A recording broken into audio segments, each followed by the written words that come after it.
Hi there. I'm pleased to inform you about the new integration between Zesty.io and Bynder, a leading cloud-based digital asset manager. By integrating Bynder with Zesty.io, you can benefit from utilizing Bynder as your preferred DAM system while managing digital assets in Zesty.io's instances. Let's dive in to get a demo of the same.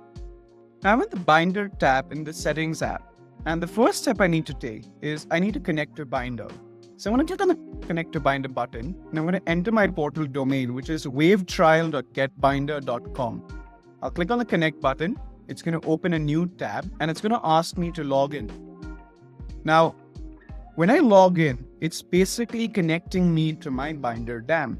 And you will see out here, we're successfully connected. I can always disconnect, and I can also change my Bynder portal.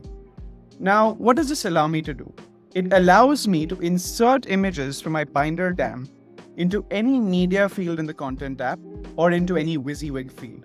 Let's take a look at that. So I'm going to go to the Content application. I'm going to select Home.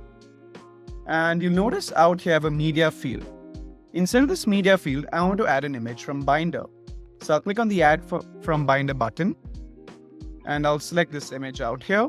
I'll select Add Asset. And once I click on Add Asset, I'll just go ahead and save.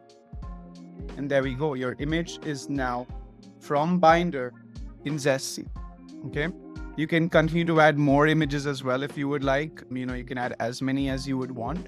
Or you can insert images from the WYSIWYG as well from Bynder. So simply click on the Bynder icon in the WYSIWYG.